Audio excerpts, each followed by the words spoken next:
បាទ Hello ក៏ដូចជាសួស្តីអ្នកគ្នាសម្រាប់គ្នាយើងណាដែលអត់ទាន់មានស្ដាប់ដេមិនហ្នឹងអ្នកគ្នាអាចមើលវីដេអូខ្ញុំបានបាទនេះគឺជា part 5ឯអ្នកគ្នាដែលយើងធ្វើការលេងយកស្ដាប់ដេញហ្នឹងបាទឥឡូវនេះការចូលលេងវគ្គ4ស្មើតែម្ដងទៅអ្នកគ្នាដាក់ skill ក្តាប់ដៃមកអ្នកគ្នាដាក់ skill ក្តាប់ដៃមកដើម្បីវាយគេបាន4នាក់អញ្ចឹងអ្នកគ្នាវាយគេឲ្យងាប់4នាក់ក្នុងមួយវគ្គអ្នកគ្នាកុំឲ្យយើង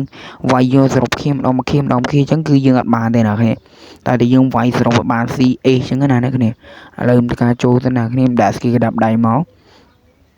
skill នឹងឈ្មោះ hero ខ្លាអ្នកគ្នាខ្ញុំអត់ស្គាល់ទេអញ្ចឹងទៅការដាក់មកអ្នកគ្នាហើយវគ្គដំបូងគឺថាខ្ញុំធ្វើបានល្អខ្លាំងតែអ្នកគ្នាគឺខ្ញុំលេងច្រើនវគ្គឲ្យតំប៉ះវគ្គនេះបានអ្នកគ្នាឥឡូវការរត់ចូលទៅវាយបែដាក់អានេះមួយដាក់មកដៃកណ្ដាលក្បាលផាំងអ្នកគ្នាខ្ញុំវាយខុសទេតែត្រូវអ្នកគ្នាម៉ែដូចម៉ូតទេអ្នកគ្នាឥឡូវការទៅវិញបាទឥឡូវការដាក់ឈាមមួយសិនអ្នកគ្នាមុននឹងយើងទៅវាយគេបន្តទៀតឥឡូវការរត់ចូលទៅវាយគេតាមម្ដងអ្នកគ្នាបាទអាប៉ែនោះគូថារត់ញ៉ៃការរត់ចូលតែម្ដងបាទវាយ1វាយ2ផាំង3ក្បាលខ្ទេចតែម្ដងអ្នកគ្នាឥឡូវរត់ទៅម្នាក់ទៀតលឿនខ្លាចគ្នាស៊ីពេកហ្នឹងអ្នកគ្នាបាទអាប៉ែនោះពាក់អាវស្ដាច់ដាក់មកដៃបាក់កស្ដាច់ម៉ែបាក់កស្ដាច់មួយឥឡូវការរត់ទៅទៀតតែម្ដងទៅរកស្រីស្អាតបាទឥឡូវមានការដាក់ឈាមមិនឃើញអ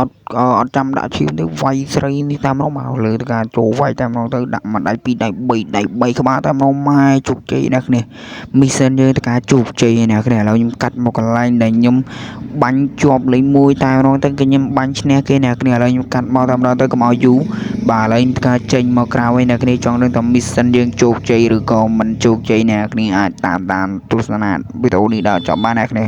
ឥឡូវខ្ញុំកំពុងជុចចេញមកហើយអ្នកគ្នាបាទឥឡូវអ្នកគ្នាចាំផ្លែតទៅវាកំពុងតែដើរបាទឥឡូវគឺវាចេញមកក្រៅហើយអ្នកគ្នាចាំផ្លែតទៅវា loot level បាទ mission នេះការជោគជ័យអ្នកគ្នានោះគឺអ្នកគ្នាមើលឃើញបាយអ្នកគ្នាយកគ្នានៅវីដេអូក្រោយ